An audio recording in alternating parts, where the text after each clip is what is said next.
हर खबर पर होगी आपकी पकड़। डाउनलोड कीजिए एबीपी लाइव ऐप।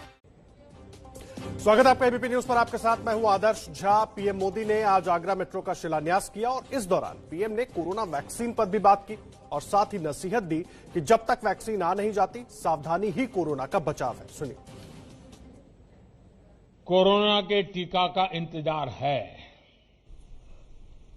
और पिछले दिनों में जब वैज्ञानिकों से मिला तो अब कोई ज्यादा देर होगी ऐसा नहीं लगता है, लेकिन संक्रमण के बचाव को लेकर हमारी सावधानी में कोई कमी नहीं आनी चाहिए। मास्क, 2 गज की दूरी, ये बहुत जरूरी है। आप इसका ध्यान रखेंगे। कल फाइजर ने भारत सरकार से अपनी वैक्सीन के इमरजेंसी इस्तेमाल की मंजूरी मांगी है और आज सीरम इंस्टीट्यूट ने वैक्सीन के इमरजेंसी इस्तेमाल की इजाजत मांगी है। फाइजर वही वैक्सीन है जिसे ब्रिटेन ने मंजूरी दे दी है और ऐसी उम्मीद है कि आने वाले हफ्ते में अमेरिका भी उसे मंजूरी दे देगा। लेकिन इन तमाम घटनाक्रमों के बीच अहम सवाल यह है कि देश में सबसे पहला टीका किसे लगेगा। क्या सरकार ने टीका लगाने की वरीयताएं तय कर दी?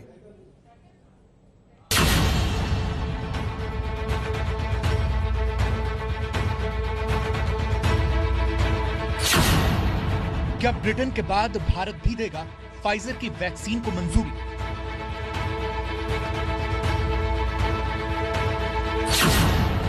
क्या भारत में सबसे पहले फाइजर की ही वैक्सीन आई?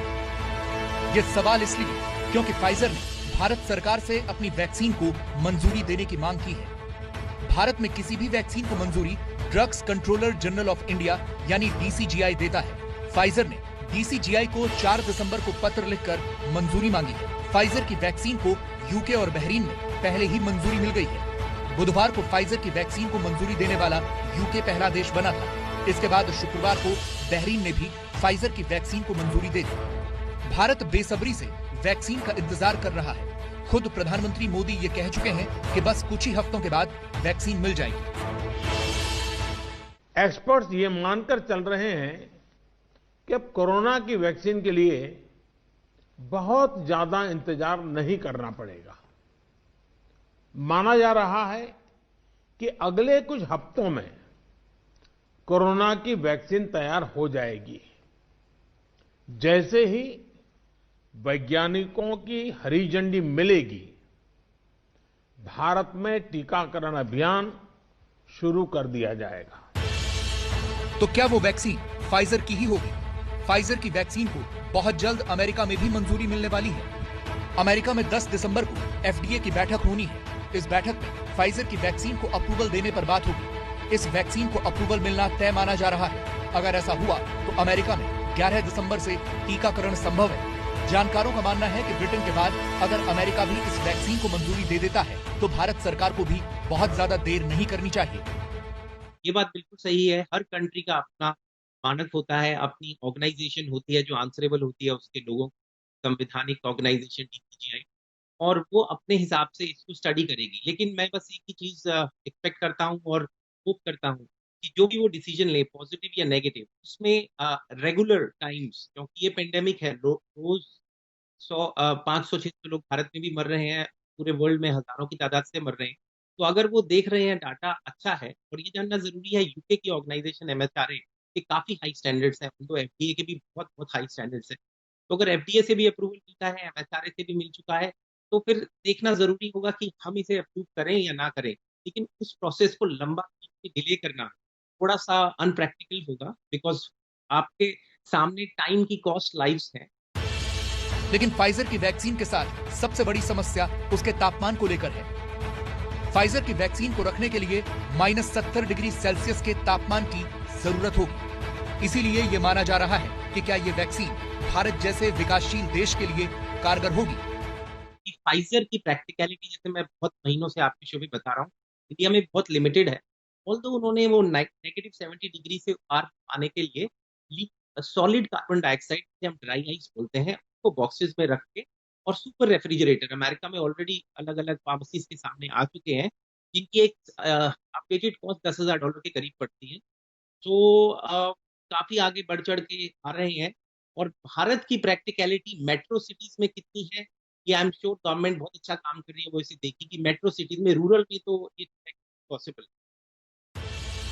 जिस आइस बॉक्स की बात डॉक्टर धीरज कॉल कर रहे हैं, फाइजर कंपनी अपनी वैक्सीन के साथ उस बॉक्स को भी उपलब्ध करवा रही है। फाइजर ने इसके लिए विशेष शिपिंग आइस बॉक्स तैयार किए हैं। दावा है कि इस शिपिंग बॉक्स के अंदर का तापमान -75 डिग्री सेल्सियस तक रह सकता है, यानी इस बॉक्स के अंदर फाइजर की वैक्सीन सुरक्षित रह सकती है। ये बॉक्स 16 इंच लंबा और 16 इंच ही चौड़ा है, यानी वर्गाकार है। इस बॉक्स की ऊंचाई 22 इंच है। इसके अंदर कुल 5 ट्रे रखी जा सकती हैं। हर ट्रे में दवाई की 195 शीशियां होंगी, यानी इस हिसाब से 5 ट्रे में कुल 975 शीशियां रखी जा सकती हैं। एक शीशी से कुल 5 डोज बन सकती हैं, यानी एक बॉक्स में 4875 डोज होंगी। बॉक्स में दवाई के अलावा 11 किलो ड्राई आइस रहेगी। ड्राई आइस ही उसका तापमान कम रखेगी। इस तरह के एक बॉक्स का वजन करीब 32 किलो होगा। फाइजर का दावा है कि बिना फ्रीजर के भी वैक्सीन इस बॉक्स में 10 दिन तक सुरक्षित रह सकती है। अगर 10 दिन बाद ड्राई आइस डाली जाए तो वैक्सीन 5 और दिनों के लिए सुरक्षित रहेगी, यानी इस तरह से 15 दिनों के लिए वैक्सीन सुरक्षित हो जाएगी। 15 दिनों के बाद 5 और दिनों के लिए इस बॉक्स को सामान्य फ्रिज में रखा जा सकता है। अगर तब भी वैक्सीन के डोज का इस्तेमाल नहीं हुआ तो इसे नष्ट करना पड़ेगा। इस बॉक्स को दिन में 2 बार से ज्यादा नहीं खोला जा सकता। ये बॉक्स एक वक्त में सिर्फ 1 मिनट के लिए ही खुल सकता है। फाइजर ने यह समाधान देकर उसकी वैक्सीन के रखरखाव को लेकर उठ रहे सवालों का जवाब देने की कोशिश की है, लेकिन समस्या ये भी है कि वैक्सीन की शीशी से बनाए गए डोज सिर्फ 6 घंटे के अंदर ही इस्तेमाल करने होंगे। अगर ऐसा नहीं हुआ तो फिर वो दवा नष्ट करनी होगी। टीकाकरण को लेकर ब्रिटेन ने पूरी तैयारी शुरू कर दी है और यह भी तय कर दिया है कि पहले वैक्सीन किसे लगेगी। ब्रिटेन में वैक्सीन की वरीयता की 10 कैटेगरी बनाई गई है। वैक्सीन सबसे पहले केयर होम्स में रहने वाले लोगों और कर्मचारियों को दी जाएगी। इसके बाद 80 साल से ऊपर के बुजुर्ग और स्वास्थ्य कर्मियों का नंबर आएगा। फिर 75 साल से ऊपर के बुजुर्ग लोगों को वैक्सीन दी जाएगी। चौथे नंबर पर 70 साल से ऊपर वाले लोग हैं। फिर 65 साल से ऊपर वालों को। इसके बाद 18 से 65 साल वाले वो लोग जिनमें जोखिम ज्यादा है। फिर 18 से 65 साल से कम उम्र वाले वो लोग जिनमें रिस्क थोड़ा कम है। फिर 60 साल से ज्यादा उम्र के लोगों को। फिर 55 साल से ज्यादा और फिर 50 साल से ज्यादा उम्र वालों को ये वैक्सीन दी जाएगी। लेकिन भारत की क्या तैयारियां हैं? जब भारत में वैक्सीनेशन शुरू होगा तो पहले किसे लगेगा? इस पर आज गुजरात के मुख्यमंत्री ने साफ साफ जानकारी दे दी। प्रधानमंत्री जल्दी ही वैक्सीन भारत की जनता को देने के लिए प्रयत्न कर रहे हैं।